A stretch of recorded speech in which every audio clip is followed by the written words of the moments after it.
Good evening, everyone. I am Jennifer Rosato from the Mobile CSP project. I am a computer science professor at the College of St. Scholastica in Minnesota.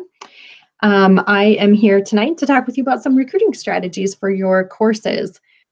First, while we wait for other folks to join, I'm going to put a message in or a question in the chat window, and I'd like you to think about it and maybe type in a response. So here is our question to get us started for the evening.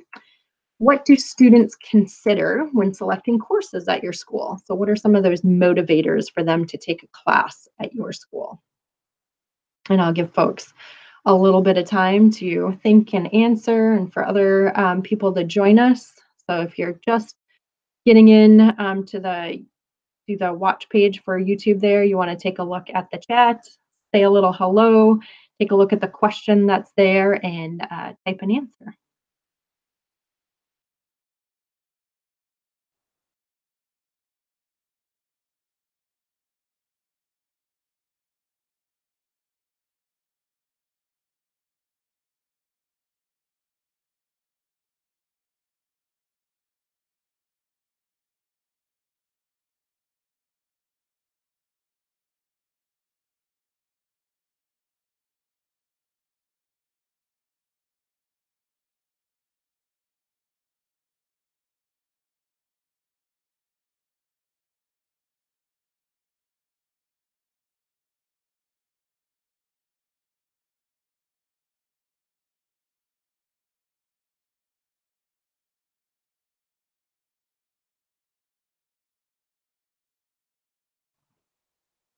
Awesome. I see we got some responses coming in. Who the teacher is. I know that has been an influencer for some of my children when they take classes. Whether or not the course is required or if it counts towards graduation requirements. Whether it's AP or not, a friend's recommendations, their elective interests, other interests that they might have. All kinds of reasons that students might take courses at your school. So I just want you to start thinking about that, because that's part of what you will want to talk to students about when trying to recruit them to your course, right? Oh, whether or not it will be fun. Thanks, Mary. This is the computer science principles course with App Inventor, so hopefully it will be fun for them, right? Fun but challenging.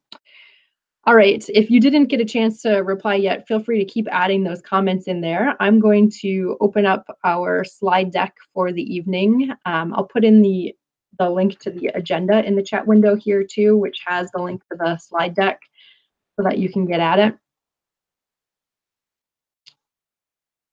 Pardon me, share my screen.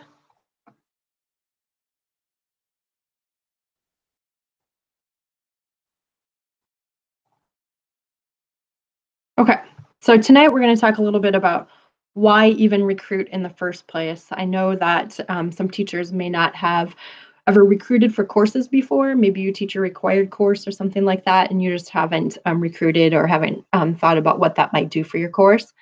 And then we'll talk about some high impact strategies. These are not the only strategies. There's more that are listed in the in Unit 10 of the Teach side of Mobile CSP, where you can look at active recruiting strategies there, but we'll go over 3 high impact strategies. And then we'll do a little bit of Q&A, and then we'll do an activity called Swipe Right for CS, which will give you some practice with some of these recruitment strategies before you actually have to talk to students. And then we'll do a little wrap up in terms of just checking in to see if people have questions or thoughts at the very end. So that's our schedule, maybe about 45 or so minutes long. First of all, why recruit? So for some of you, if this is your very first time teaching Mobile CSP, you need to raise awareness of a new course at your school. If you're just thinking about teaching it for next year, same applies. For some of you who maybe have taught it for a couple of years, maybe you have a challenge where you don't have enough students in your course to run it every single year. If you're at a smaller school, that might be a bit of a challenge. If you're at a larger school, maybe you're trying to hit a target of having, 3 or 4 sections of the course and having those filled up with students. And another reason might be that we want our class demographics to look like our school demographics. So what does that mean? Well, if you think about your school, and if you're about 50-50 girls and guys at your school, then hopefully you want your class to also look 50-50, 50% girls and 50% guys in the class. If you have about 80% minority students, underrepresented students at your school, then you want to see about 80% underrepresented students in your class as well. Key here is that we don't want our class to look like what people think of stereotypically as computer scientists, in general, a white or an Asian male. We want to be able to expose all students at our school to the course and encourage all of them to take it, no matter what their interests are, what their future career plans are. There's a hook somewhere that students can get interested in computing around. And I think it's important just in terms of their future and how reliant we are on technology and computing, that it's important for them to learn a little bit about it. All right. So those are a couple of the reasons why you might recruit. I'm sure there are plenty more, but this may be some of the motivators for you in terms of thinking about why you might need to do recruiting. If you, like I said, haven't ever recruited for a course before, maybe you taught a required one, or maybe, that course has been long-standing at the school, students know about it, other teachers, counselors, they know about it, and you don't necessarily have to recruit for it anymore. You may not have thought about it, and you may have to kind of dust off some of your persuasion skills here. So we're going to walk through 3 high-impact strategies here tonight. The first one is talk to influencers at your school, and some of you mentioned these in the moderation, the chat area of YouTube there already. So teachers, counselors, their peers, and what can you do with those groups to help them help you get students into your course. The second one is just talking about, the ability to make apps and how making apps and learning about computing can make a difference for students in their community. All right. So how can computer science make a difference in their community? And then the third one is around personal encouragement. And that personal encouragement one as well aligns with the swipe right activity that we're going to do at the end. So a little bit of a game, like I said, for you to practice your messaging with students. So first of all, talking to influencers, these would be the 3 big ones that I would consider. So counselors and teachers have an impact on the courses that students take. Students, depending on the school that you're at, may have to meet with a counselor or have their schedule approved by a counselor. So it's really important that the counselor understands this new course and what it is that students are going to get out of it. We provided, I think, to all the teachers in the last couple of years, a Counselors for Computing packet. If you haven't received one or you haven't looked at it before, I would encourage you to check out Counselors for Computing, which is a National Center for Women and Information Technology resource and group. They also offer professional development for counselors at various points throughout the year, including some summer workshops. I think Connecticut had one last year. There's also going to be one this summer in Indiana and one this summer in Minnesota here at the College of St. Scholastica. So I'd really encourage you to talk to your counselors and maybe try to send them information about a Counselors for Computing workshop that they can go to. Other influencers include the other teachers at your school. Make sure that you raise a little awareness and let the other teachers know what the class is about in case they want to, or have ideas about students that might have an interest in computing or might not have thought about computing before and need a little bit of encouragement to get into it. Parents are another influencer. If you have things like open house nights, if you have the ability to send emails out to the parents of students in your current classes, all of those, or even sending a flyer home to parents of students, you could use all of those strategies to help raise awareness. With parents, you might want to, and counselors, you might want to adjust your messaging a bit as compared to what you might want to do with students. So counselors and parents are maybe a little more concerned with how the course might prepare them for college. How does that align with a student's plans to get into college? So whether or not it's being offered for AP credit, how that's received at the college level. So can they use this class to go towards any majors? So or majors or towards general education credits, and that's going to depend on the schools. But some examples would include, like, at my college, we take the AP Computer Science Principles class, and it counts for a math credit. So if students come in with that AP course, they've got their math credit done. Um, it's for some computer science majors may also count as the introductory course. So those would be one area that you could talk about that may be a little bit more of a motivator for parents and counselors.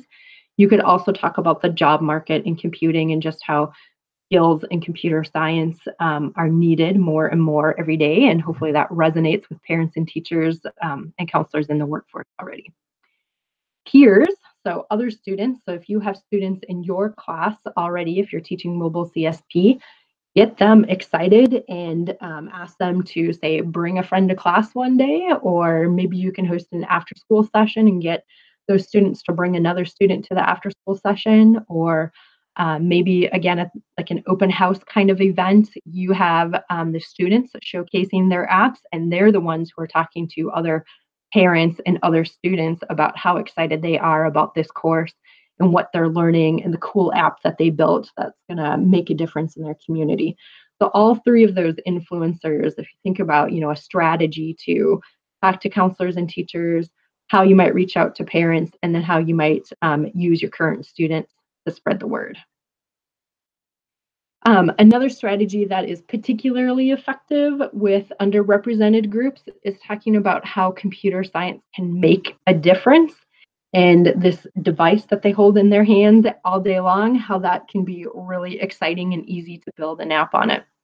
So research shows that underrepresented students are often motivated not by salaries or the idea that they're sometimes are motivated by the idea that there is a solid job market available, but often are motivated by the idea that they get to make a difference with computer science.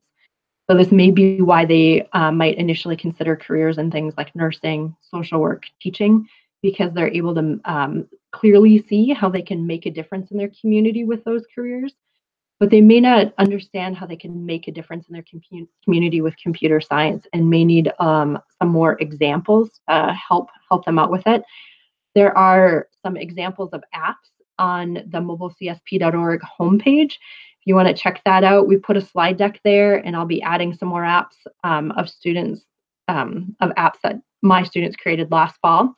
One example of an app would be students were thinking about a grandparent who was recently diagnosed with Alzheimer's, and that they were having trouble remembering people, like faces and names.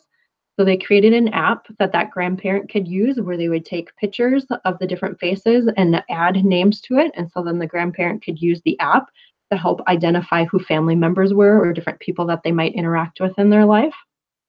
Another group of students created an app to help them identify berries out in the wilderness. So here in northern Minnesota, berry picking is a popular pastime, but you don't want to eat the wrong berries. And so they used information from our Department of Natural Resources to create kind of like a flow chart, questions about what color the berry is, what size and shape it is, in order to help people figure out what kind of berry it was and whether or not it was edible. So those are ideas of how apps might be able to make a difference. And the slide deck has more examples of that. And I'm sure if you're teaching the course now, your students are coming up with ideas of how apps can make a difference in their community. But just that idea right there of wanting to talk to students of how they can use computer science to make a difference is something that they may not have put together before, and is a really a good motivator to get students into the course. And finally, personal encouragement. So underrepresented students may never have considered computer science courses before, until you encourage them and say, I think this course would be a good fit for you. Excuse me. And so that is something that I would really highly suggest that you take a little bit of time to do with students that maybe you have in other classes right now. Maybe they're in a keyboarding class. Maybe they're in, an office class. Maybe they're in your math class. Maybe they're in a science class that you're teaching right now. But take a moment, maybe write them a short note, and encourage them to take a computer science course. Right? Just that little word of encouragement is a huge motivator coming from a teacher. That is really special for that student to hear, and they take it seriously. most of the students. All right. The other piece about personal encouragement is maybe not just saying, hey, I think you'd be great in this course, but also trying to make connections between student interests and their goals, and then how they align with the computer science course. So I'm going to give you an example, and then this is what we're going to practice in the swipe activity, the swipe right activity.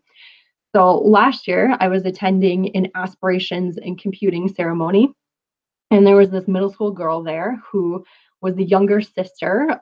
She had an older sister who was receiving one of the state awards, so very highly accomplished in computer science, had been doing it for a number of years. And I asked the middle school girl, well, have you ever thought about doing anything related to computing? And she was like, no, never. Totally not my thing at all. Like, I like to be creative and I like raw. I really like dolphins and I'm thinking about studying marine biology. And when I prompted and asked her, well, do you like your phone? Do you spend a lot of time on the computer? She's like, oh, yeah, sure. So when I was talking to her about computer science, I said, well, did you know that one of the things you get to do is you get to design apps? So you can spend some time thinking creatively about how to design those apps and what they look like and how people use them. And then talk to her a little bit about how marine biologists use apps and computer science. So there's a lot of tracking apps that are out there, say for sharks or different kinds of fish or animals or birds, where people, through crowdsourcing citizen science apps that you may remember from our first practice explore task this year, can use to, say, take pictures of an animal, pictures of a shark fin, things like that, and tag it and submit it with location information. The marine biologists themselves may use software for tracking devices that are on animals, and really have to understand how well that works, or help the marine biologist write that software so that they can use that information in a useful way. So, trying to make some connections to those personal interests that girl had, and how computer science, whether or not it's actually the career she goes into, how it plays a role in what her interests are. Okay, I'm going to pause right here and see if anybody's got any thoughts or questions that you want to ask before I intro the activity. I'm just going to stop sharing my screen.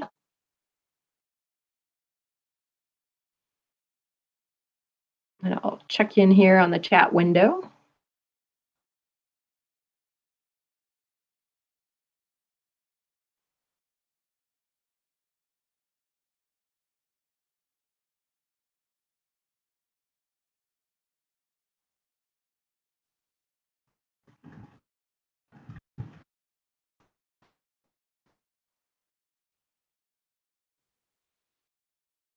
I'll give you just another minute or so to check in and see if you've got any questions, or if you've tried any of those strategies before and want to share particularly successful for you in that area. Feel free to share those too.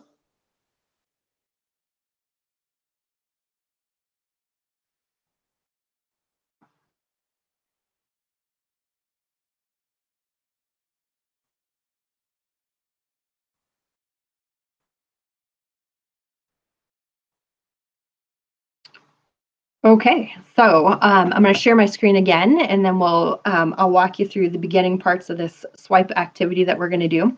So MIT has what they call a teaching practice spaces lab, and at the teaching practice spaces lab, they are helping teachers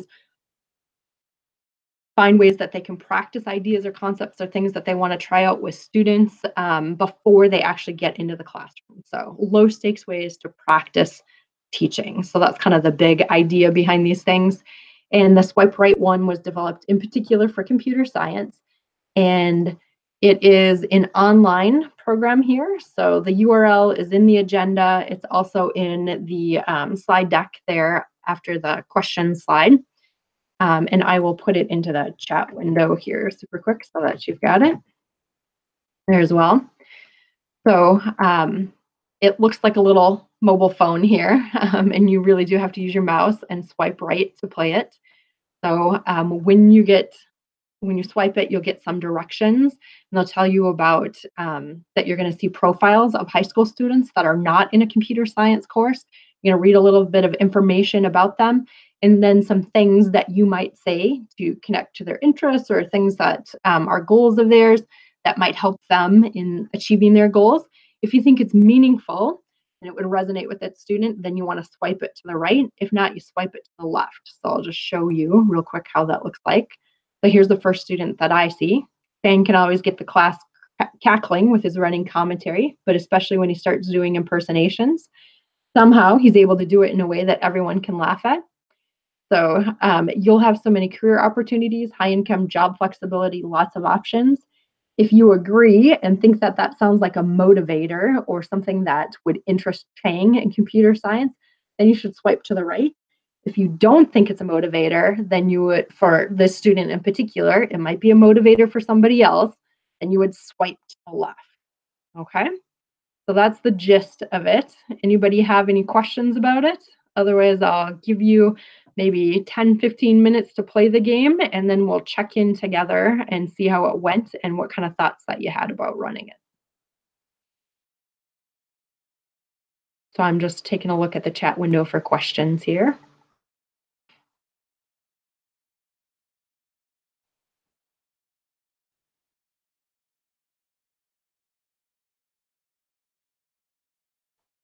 I hope it's fun.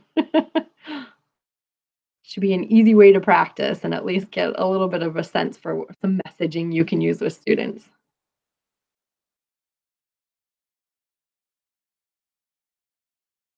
Okay, I'm going to turn my microphone and my video off for about 5-10 minutes here.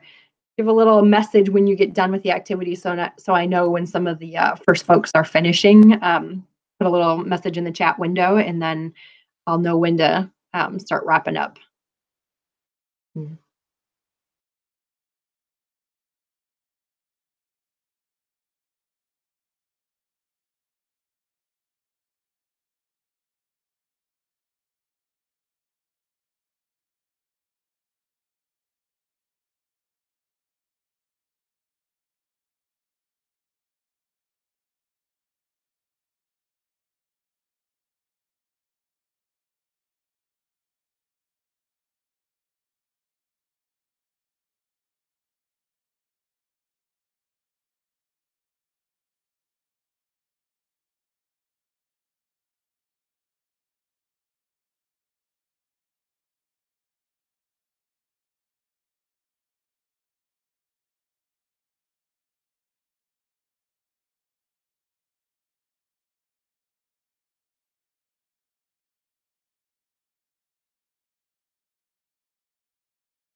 So I'll give folks maybe a couple more minutes. So I think we've been at it about 10 minutes, so maybe a couple more minutes to finish up or to get through a couple more students and practice before we have a little bit of a discussion here.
Okay, so let's check in. Even if you didn't get through all of them, you can always come back and play the game again, practice your messaging to students.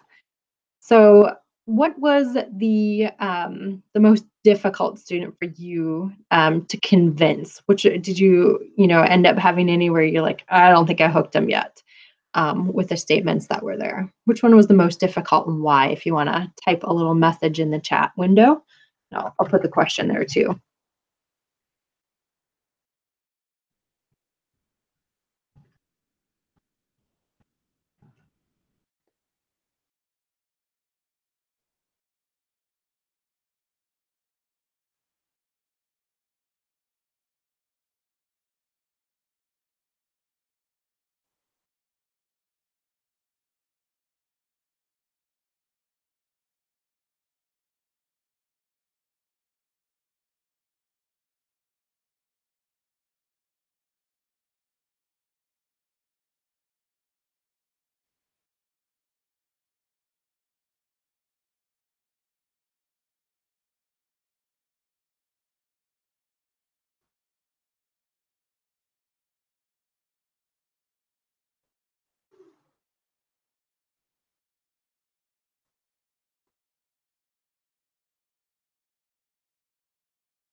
You must all be very invested in completing the swipe right game here. I'll just share that for me, Lamar was a difficult one for me to convince, in part because of some of the statements that popped up, but also just the statement that's there describing Lamar. So working on his own music, so there's a little bit about creativity that I think you can latch into, and the idea that computer science It could be used throughout creating and working on music. So that piece right there, for me, when I was going through his, it just didn't pop up as one of the options. So if you play it multiple times, you'll see that there's random random statements for each student that show up. The other resource that I wanted to oh, I see there's one comment here. So Ben said girls, especially ones without a math tech background. I forget the name of the one on the app. So interest, this next resource is maybe a good one for you, Ben. So this is not one that I would show to students directly, but is one that I would recommend you maybe take a look at to help you develop some ideas for how computer science might connect to other fields. And that's a website called .diva.org. I'll put the link in the chat. Again, I do not recommend showing this directly to students because it can invoke stereotype threat in some ways if you show it to a mixed gender group. If you're showing it to a group of all girls, then I think it's fine. But showing it to a mixed gender group, then I think you're going to have some problems with stereotype threat here. But what's really cool about it is they have profiles of a whole bunch of folks who work kind of in the intersection of computer science and other areas and talk a little bit about how computer science impacts that field. So, for example, Anna Mary, right here, is interested in fashion and design. So she creates 3D fashion design software. So if you think about, there's some cool software out there for developing and writing or creating, excuse me, 3D designs of dresses and things like that. So some neat things along those lines.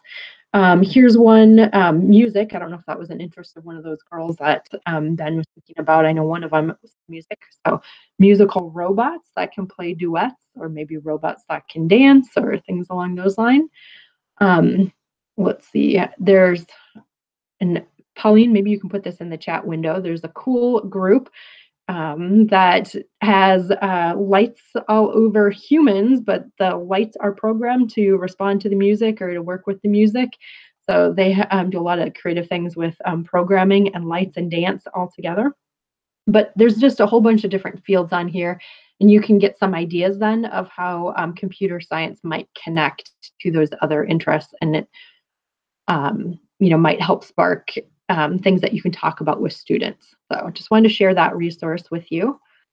Um, any other kinds of questions, concerns, comments about recruiting strategies that you wanted to share? I'll let that sit there for a while. I did get an email from one of our master teachers, Tammy, who I think is on the chat here tonight, about some peer recruitment strategies that worked in her school. So she says that she had a young lady who took a class as a dare by another female friend who was also taking the class. So if students are not sure about taking it, encouraging them to find a friend to take it with is one good way to get new students in your class. Both of them had a strong engineering background. The one who took the dare changed her mind about her career field, and she's now majoring in human-computer interaction. And her friend changed her mind as well and is now studying software engineering. There was a young man who never saw himself as an honors or AP capable student. He took the class because his older cousin told him that if he said he could succeed, then he could do it, that he really could succeed in the class. And he enjoyed the app part of it so much that he's now double majoring in physical therapy and app design.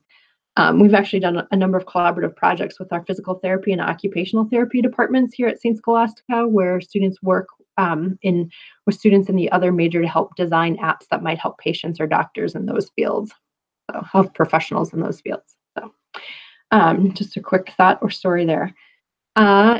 Any other questions or concerns? Hopefully this got your creative juices thinking about various recruitment strategies that you can maybe use as students are thinking about courses for next fall here this next month or two.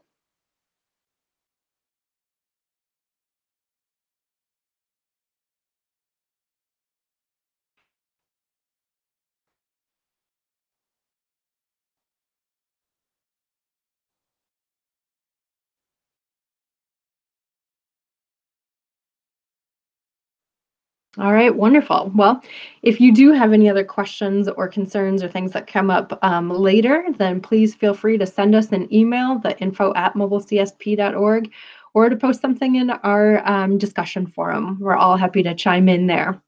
Take care and have a good night.